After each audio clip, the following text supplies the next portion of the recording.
Well, this is it. A massive day for Manor Lords. Hello again there, friends and fans. Raptor here, and welcome back to the channel for our first look at the brand new update for Manor Lords. Well, it dropped live finally publicly, and it's a big day, I guess, for me, because Manor Lords is finally being covered on the channel again, and it's been a little bit since the full update for everyone has come out, no longer in a beta, but all the things that you've been seeing, especially on this channel, for things like crossbows, bolts, the new militia groups, the fishing, the pigs, the butcher, all that other stuff has finally been released for Manor Lords, no longer in an update or like a beta or a side thing. It is now like a full live version. Major update for that. So very cool stuff. Today we're going to start ourselves a fresh new game in one of my favorite games of 2024, and probably one of the best city builders in a long time. Of course, we had Frostpunk 2 this year, and a lot of people really enjoy that, and so did I, especially with the political and dynamic aspects of that one, which I hope to see eventually in future updates of Manor Lords. Now, to be fair, Manor Lords has a very long way to go. We, of course, still need to see a lot of things in terms of the AI, building villages and cities, and sending armies to us from those cities, and it would be cool to see the retinue coming from an actual location on the map versus being off-map. But still, there's a lot of great things to love about Manor Lords. Of course, this is still free on Xbox Game Pass, also on Steam, and every time there's a major update or whatnot, Greg's dropping a big update for it, and then, like a discount, or Manor Lords is usually a part of some of those themed discounts as well. So if ever Hooded Horse, the publisher of this game, has like a big sale, Manor Lords usually included too. So without further ado, let's go ahead and jump in and make ourselves a brand new save, a brand new city, everything all new for today. Here's some of the new portraits, by the way, for some of your characters in the game. I believe even, is this lady new too? I think I remember her from before. Maybe not.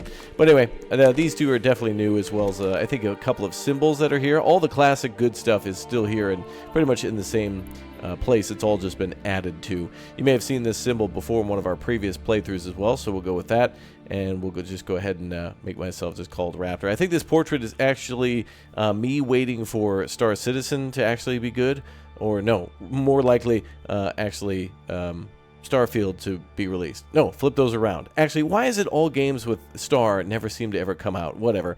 Anyway, let's go ahead and jump in, and we'll do one of the wonderful game modes. We'll also be playing on the hardest difficulty, so challenging, although you can make it even more difficult. For example, raider frequency here is set to medium, but you could even turn it up farther than that to frequent, or none if you want to, but by default we'll just play with the default challenge mode, and that'll be that. Of course, there's still the 3 game modes, kind of the peaceful city builder, the one where you're constantly under attack, and then one that's kind of a balance of the both, while also trying to retake the lands of the king against the baron, which is kind of the main draw for Manor Lords. Okay, let's go ahead and jump in, and here's what we're going to do. If our save does not include the new fishing ponds, I'll just keep reloading until we get that so we can actually see how it functions. Alright, let's begin. The beautiful lands of Raptoria yet again, with a little fishing pond over here. Very cool. Yes, so this will actually freeze in the winter, and we can get a couple of skills through our city progression to make sure that we can continue to fish in the winter. And I don't know, it's really cool to see. Very beautiful. I actually wonder if this is, when it freezes, maybe a benefit to the enemy, or maybe a hazard where they don't want to cross that in the winter if it freezes. I don't know. You could definitely go around it, but it's very small, so that's more than likely going to be the case. We have ourselves a large stone deposit here, which is cool. We could sell stone for a while. Some clay deposit there too. Wild animals and iron deposit. And things are a lot more diverse in the game now. I'm starting to see a lot more resources kind of spawning in different locations. I've actually been seeing double locations spawning too, where there's been like 2 berry deposits or 2 animal deposits. I don't see any here, but in some of my previous rerolls and playthroughs of the beta, I've definitely been seeing like 2 wild animal hunting grounds, or 2 berries, which is great because then you can have one for food and then another one to sell for making dyes. But anyway, we do have ourselves some wild animals here. We've got our lovely little camp over there, and a message all about the victory condition of dominance. So that's pretty cool. Okay, we will unite these lands under our rule, and we'll get started by building that fishing thing ASAP too. I want to see how that works. All right, now, first and foremost, the rules are always the same. We must immediately rename our oxen to Fritz. Glory to Fritz down below in the comment section. Say hi, Fritz, down below if you're watching, everybody, and show Fritz some love. go ahead and hire an immediate another ox. We'll have some oxen here. This is hiring fee. You know, you gotta give some incentives and retiring bonuses for them. But anyway, let's go ahead and plop another one of these down, and I'll move these a little bit later. This is gonna be a little messy at the start, but we're just gonna try to cut down as many trees as we can. And this is a pretty good area over here on the left because we've got a huge area with a lot of trees, and it's relatively flat. We have a food source nearby, and then of course the fish over there too, and we'll have to see where it's good for farming. Unfortunately, not too good farmland. You're not going to get that lucky in everything. But ideally, if you were going to have a food start, you could definitely have a rich deposit of wild animals, a rich deposit of fish, and then of course some really good farmland too. And one of the best bonuses in the game, I still feel, is if you click on your city up here, you can see one of the new ones here for advanced pond keeping. This is new. We'll talk about the other thing in just a moment. But yes, this allows so that way you can have all year-round fishing, and also that it doubles the maximum capacity of a shoal of fish in the region. So very good to be able to have even more fish and then be able to fish year-round. But this is another good one here, an old one, but actually down here, the advanced skinning doubles the amount of meat produced by hunters, butchers, and the animal pen, which is the backyard extension. Now, this is incredibly important because that's the pigs, and pigs and goats kind of work a little differently now. Goats will still give hide and 1 meat, as they are going to be going to the butcher, and the pigs will give 2. And of course, yeah, you'll be able to kind of have them survive on their own. You won't have to feed them. They kind of just do what they need to do, and yeah, they produce meat that way. You'll just have to have a butcher to do it. Okay, we've got our secondary little hitch down here. Let's go ahead and make a connection. We got our usual wood and like bread and other supplies, so we're going to build that granary shortly too. We'll try to build a road straight through here, and then we'll just make a nice winding path, trying to hug the wonderful landscape as best we can. And I do like to leave a few trees all alone, and I was trying to also make sure we go a little far south of that deer herd there, so that's pretty good. And then we're going to try to make some houses here.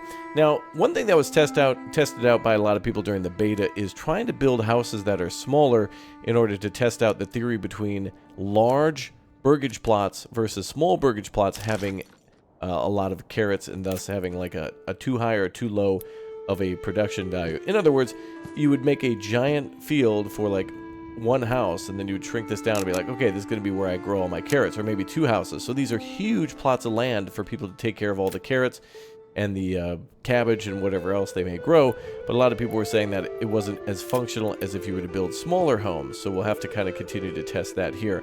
Now, I did see a lot of the patch notes, but I didn't see anything mentioning that at all. So I don't know if that was like a I don't know if that was really a glitch or something that Greg noticed or whatnot. But you know, I guess if you did something unintentionally during a beta and then patch it out at launch, maybe you wouldn't mention it because it wasn't supposed to be there in the first place, although a lot of things were noted. So it's not like everything could always be recorded if it were fixed. But that seems to be Greg's style, though, to absolutely do that, to document everything that went wrong, or to try to test out something and say, hey, I'm going to test this out real quick, let me know if you love it or hate it, and then switch it back and just say reverted this change or deleted or whatever. Anyway, let's go ahead and continue that way. I usually like to make a large oval here, like an eye shape. And then I also try to build houses where there's already some open land, so that way it looks really good. In fact, I think in one of our last playthroughs we started here too. I'm a veteran who's built in a city in every single one of these little plots, except for maybe one of these up here. But I've built pretty much everywhere, so I'm going to just constantly fall back into place of building where I used to. Yeah, actually, we did build up here because I built a city right where this lake is. How interesting. I would usually go and cut down all the trees up here and then build the city here with the church in the middle because it has the high ground, and then build our manor over there. But I guess we're changing it this time because we got our fish over there, and we've also got some food and other resources here, so we'll just kind of keep over on this side. So let's go with that. So we built our road. We're going to plop down some, not burgage plots, but we should actually plop down our logging camp. So let's see if there's anything new to look at too. Got our logging camp there. And I think we'll try to start cutting down all the trees down this way. And then we'll start also logging north. But maybe we'll have our city go down along this border here. And another great thing to do in this game is you can build a border city where once you conquer another territory, you can have the two cities kind of interconnected. And it kind of looks like one large city, especially if they grow big enough. So, cool stuff. All right, let's go ahead and rotate our little settlement here, which is our logging camp. All standard stuff. And we'll plop that over there. I do like to always put it next to the hitching posts and the homeless people tents, so that way everyone's kind of just close together at the very beginning, trying to save as much space as possible.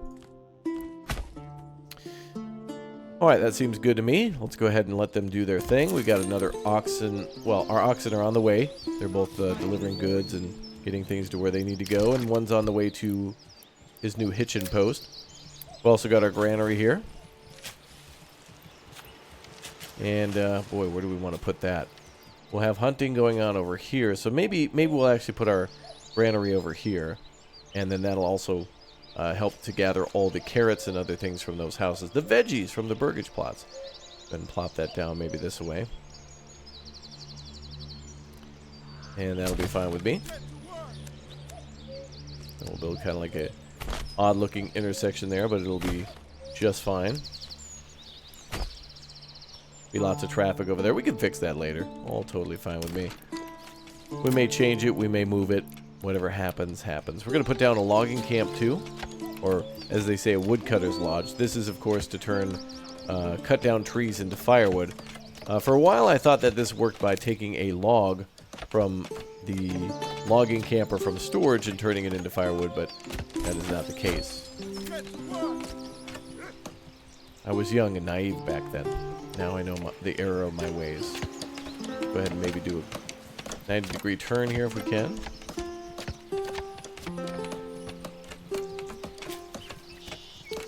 Not really.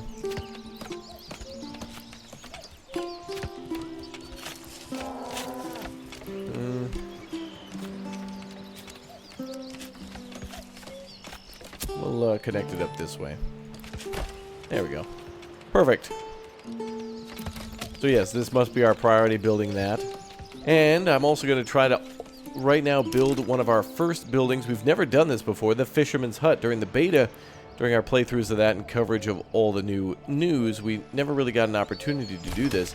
And it does not need to be placed directly next to the fishing area, the ponds. It could be built a little further away. The fishermen will walk there, but we're going to build it close because it'll look cool. We'll build it out here in the woods. And maybe we can put like an herbalist out here or a forager and kind of make it look like a really cool forested area.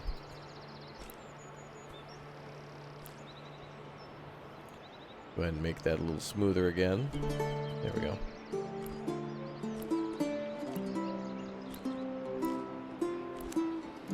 Lovely. Alright, we'll build that and get fish going. Now, another important thing from this update is salt. And the salt here can be mined out of the ground like you would iron ore or clay, and that's incredibly important because that can go to preserve fish and also, I think, to make sausages. So meat can now be preserved longer, and spoilage is a thing too. Again, we covered all that in our previous videos, and so spoilage is a little bit more of a factor in this game. And the interesting thing about that is, of course, it makes more important the value of preservation, and then things like sausages and fish can be sold for a higher price too, and so that's a really important thing. And actually more food sources too, because you can have fresh fish, but also you can have the salted fish. I hope eventually we get smoked meats, like for example smoked venison or something from the deer, or pigs, or really fish too. That'd be cool. Let's go ahead and keep on plopping down some stuff here. I'm going to try the hunting tent next. Takes just a couple seconds to make. We'll put that right next to the little granary here. Nice. And that'll get building so we can have some stuff for the wild animals there. Something to gather them. Storehouse. Important to try to get all those materials up. Oh, and we need to hire ourselves some loggers. Now under advanced, we can make the work area for that. And we'll make that right about... What's the key we need to hold for that? Oh, control and then scroll wheel. That's right, yes. We'll make that right about there. Beautiful. Very cool. All right, so now let's unpause everything again and let them keep on moving. I like to keep everything paused at the beginning because I feel like every decision counts, and when you start in the early spring, which is usually, I think March is the typical default starting time, you want to, my personal goal, no matter what difficulty I'm playing, is trying to get the church up around September or October, and that way we could try to get the town popularity up, and that increases the number of people who move in. All right, this is the other guy writing us, the one who we're trying to take down, the rebel lord or whatever. So we'll go ahead and write back and let him know. Ain't happening, bruh. That's not going to happen, sir. All right, there we go. Looks like he's a particular character from The Shining. Jack Nicholson, is that you?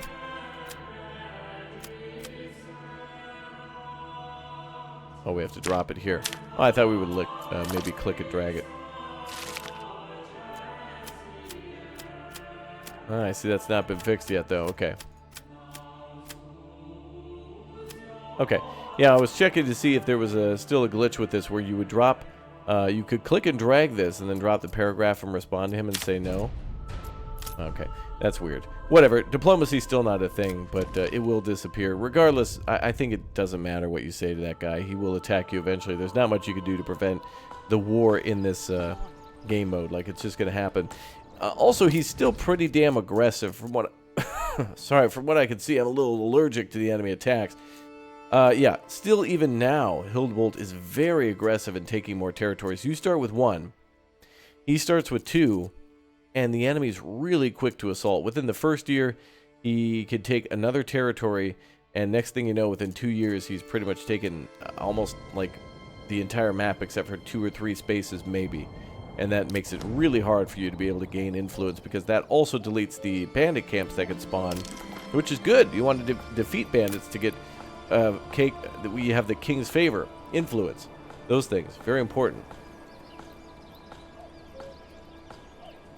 So that influence, a very important thing, as well as the king's favor, which will be something coming later. But the influence is all important, generated from the church and also from the king himself by defeating enemy armies that invade you, and also the bandit camps a little bit too. You can get money from that, though, for your retinue. And I find that to be super cute. Let's go ahead and try to build some more houses here. And I think we'll go for like a big O manor here. See if we can make a big O, like farming house. I see we need more wood. Is our second oxen here? We do have 2. We only have 1. Oh, he's going to be arriving. That's why. He must be on his way.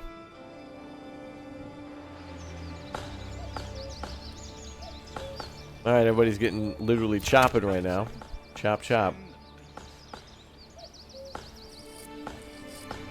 We got 30 regional wealth. Approval, that's dropping a little bit.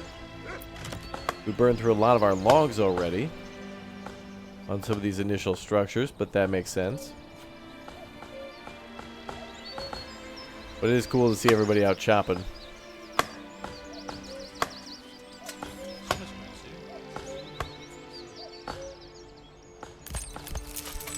There we are. Second oxen has arrived. We're going to dedicate 1. Ah, Fritz will be building this city. Yeah, make sure you say hi to Fritz, because he's incredibly important. For all these playthroughs, we always name our oxen Fritz, and that's because you can't really do anything in this game without the initial logging going on. And Fritz does a great job of getting all those logs out of the forest and into the stockpile, which there is some here at the logging camp.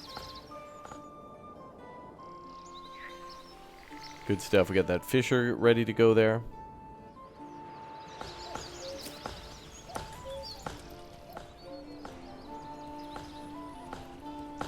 We have 4 timber, 10 stone, 10 tools, and of course still regular things like the wooden parts, roof tiles, and blocks, which also those roof tiles, still a great thing to sell. A really good early game option for that. Very nice stuff.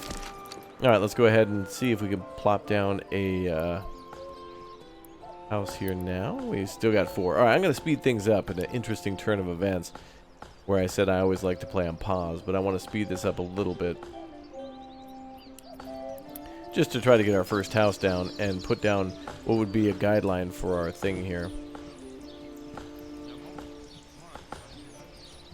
So we only need 2 wood for this, but I want to make sure we've got a lot more so I can build a neighborhood. Oh, that's a cool plot. Now that's interesting. This is going to be a good way to test Manor Lords right now. You can see that this arrow is pointing this direction over the road.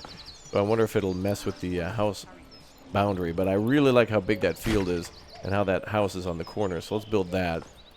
Then we'll try to build another burgage plot here. And then we can reduce that too. We could do another big O field. Although honestly, that's a little too square, a little too, it's a little too much for me. A little too perfect, let's say. We can do 1 big O house here, or 2 smaller ones. I think we'll do the 2. Then let's try 1 big one here. So that'll bring it down to. Why do I have to carry this? Oh yeah, we still need 2 more. That's what I was hoping for. Anyway, we do have 3 houses already, and then we can always extend these by building that extension plot onto it too.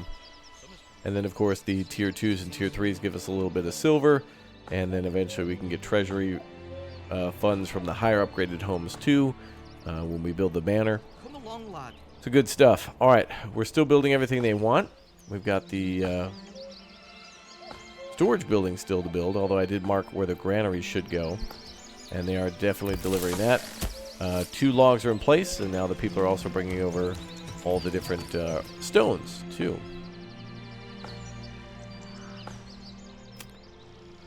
Very nice.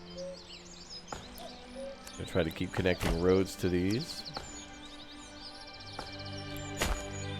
There we go.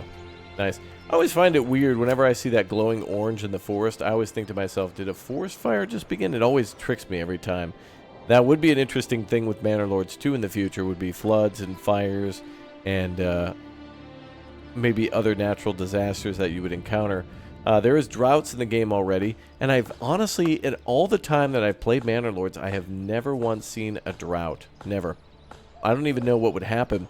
I do know that, for example, in the patch notes, the water level will actually lower in the ponds, but I don't know if that actually affects fishing. I haven't been able to test that myself, but certainly cool if it makes a visual change. If you didn't know, by the way, there is a river in Manor Lords 2, a quote-unquote river. There's a little stream that goes down this way. So I can't wait to see more maps and stuff in the game. It's very beautiful, this map. But I would like to see more areas that are much different than what we're seeing now.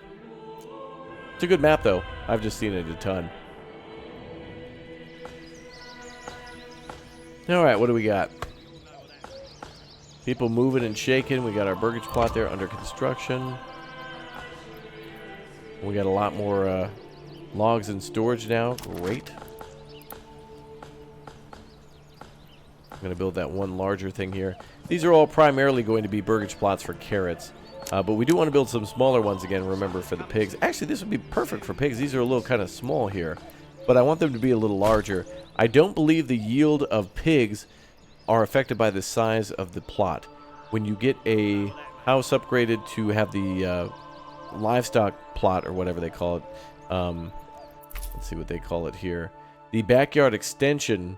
once you basically put animals in there, you have to pay a little bit of regional wealth for those animals, but I don't think having a larger land dedicated to them makes any sort of change.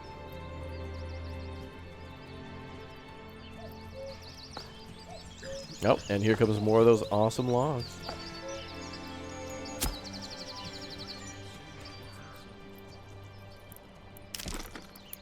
Okay, so we've got 5 buildings here now. I'm going to make that one, but it was too tempting to make those 2 smaller ones. Honestly, every time I play this game, my plans change every time. Every time I play it, the plans change. Something you might want to see here, too, that's new is the... let's see if we can actually find them. We do have... Ooh, local thugs. I don't remember seeing that before. Anyway, there's a new group of people who will use the crossbows, and I forget their exact name, but there are people who will... be recruitable, hireable mercenaries that will use those crossbows. and they are very effective. Crossbows are really great in this game without even being into battle. It's really fun to make them and sell them, really fun to import them and use them like in your local militias, and I haven't really had a chance to do a massive scale battle against them yet, but still lots of fun.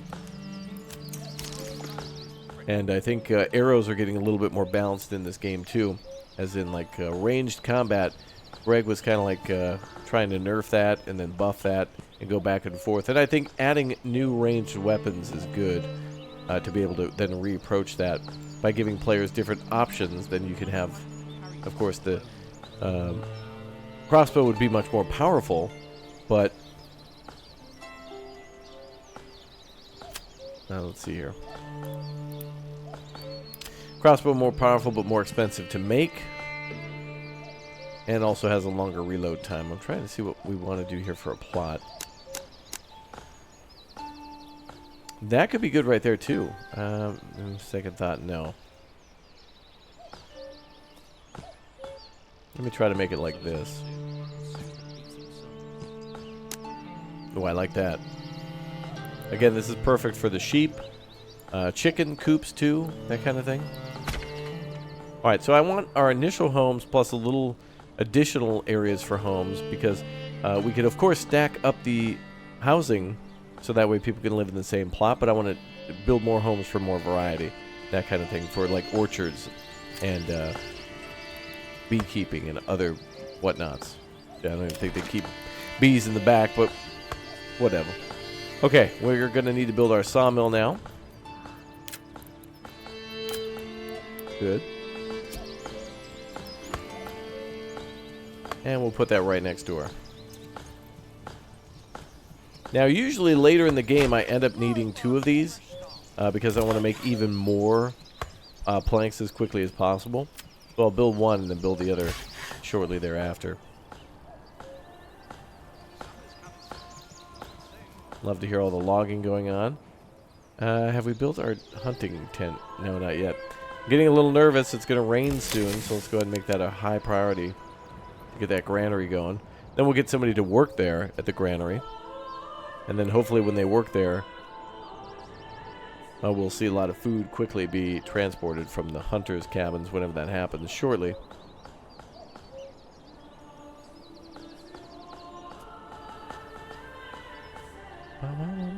Oh, look at the beautiful clouds passing over. Such a gorgeous game still. I really hope we could get something along the lines of Transport Fever 2 or 3 or something that looks like this. Having this level of detail on this scale is ridiculous. Like, it's so cool. So I wish we could get modern city builders and transportation games that are like this. I mean, it'd be amazing. So good.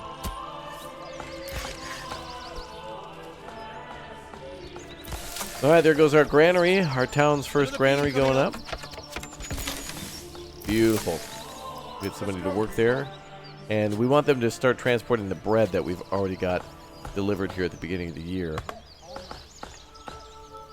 So we want them to put that in storage, and then the stones and the firewood we'll have to store too. The stones really should just be fine. They've been able to last a couple million years on their own on the ground. So, you know. Uh-oh. Another ruler's army sighted. He's asserting dominance. The enemy is here. Now they should pretty much ignore us. I think we'll be okay.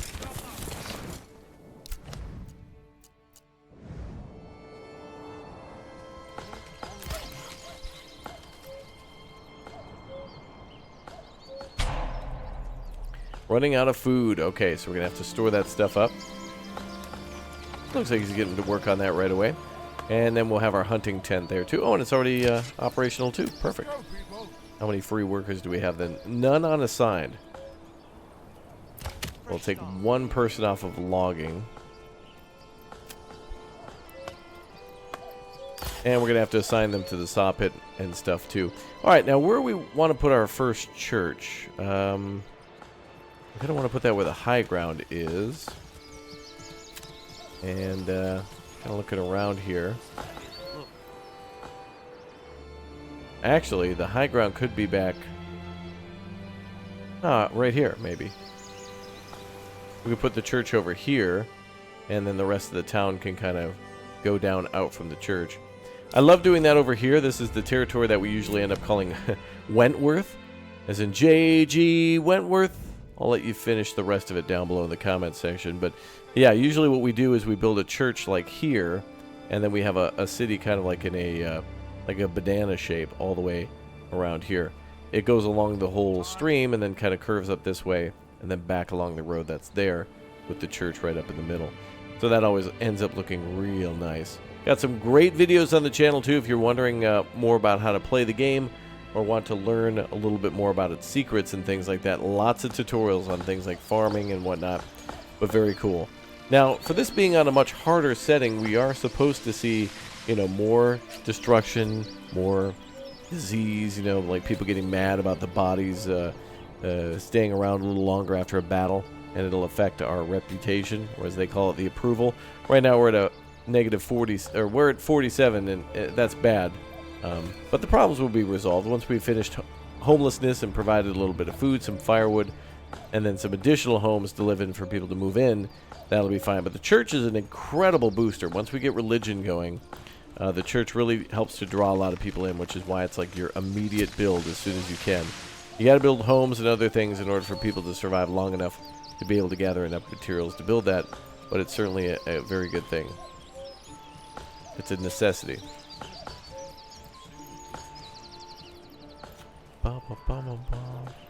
Okay, we got about a month to go on food, no consumption of fuel, but we do want to store that too, so the storage building will be up shortly, and I think we'll be building that over here.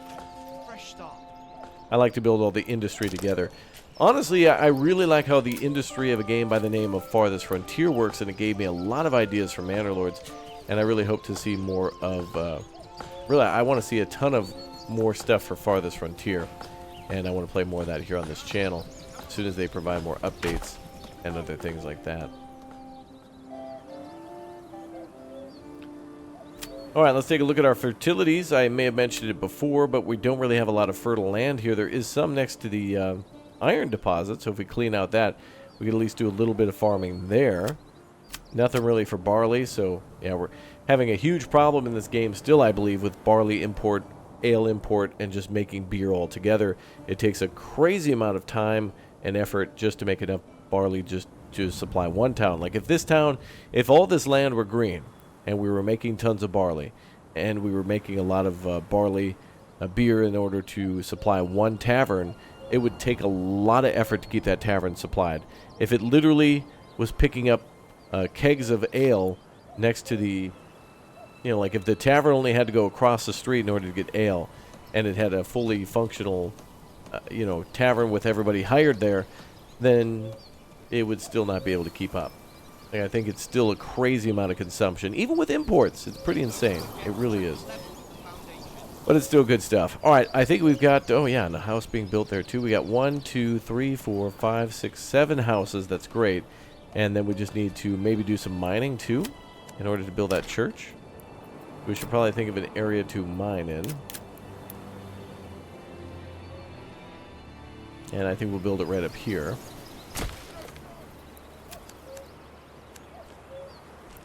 And I'm going to build a path winding from the forest there. Okay, so that'll help us to get a little bit more stone. We are going to get low on that eventually. Right now we only have 10, and the church takes 20. And we also need planks, so that's why we're building the saw pit here. So the saw pit will be able to help that out. That's really nice.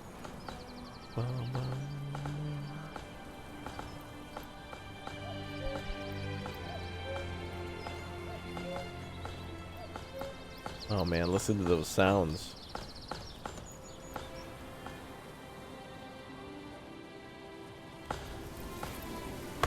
Oh, the rain, the breeze, so gorgeous.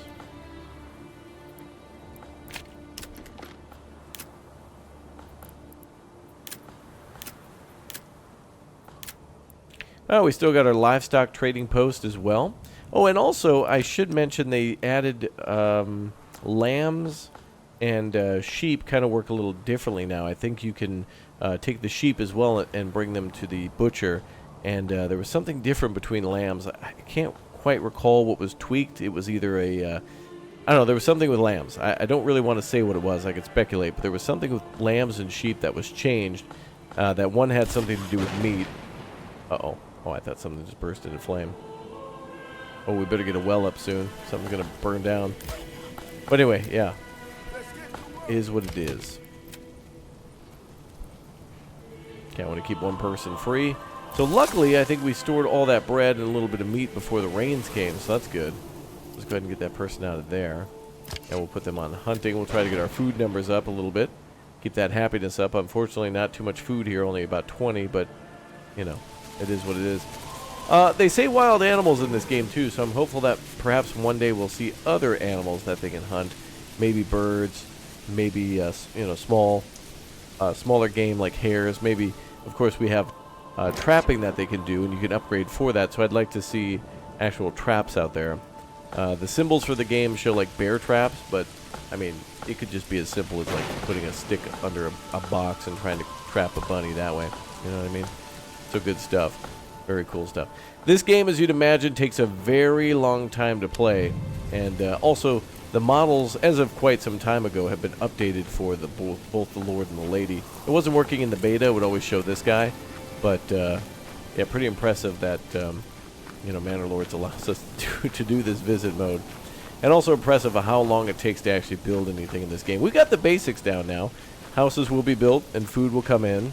Wood is being gathered right now to complete that construction and bring it to where it's got to go. We also have the logging going on for making firewood, and people will be working those jobs. We just got to get that church ready. So the church will be the most important thing that we build by the end of the year. And we're already looking at April with all that rain. So that's a really fast time to destroy all our materials. Let's see how much more we got for the church. So the church is here.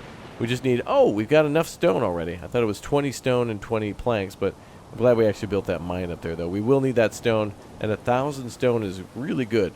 We can just sell that as kind of a raw resource. We can keep a little bit of it, but not too much will need stone. Honestly, I like to see clay.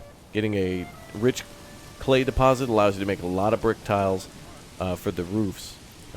You know, clay tiles for shingles, basically, and it really brings in the moolah, I must say. The moolah. All right, next thing we're going to do that. Next thing we're going to do then is figure out where we should put the church and how many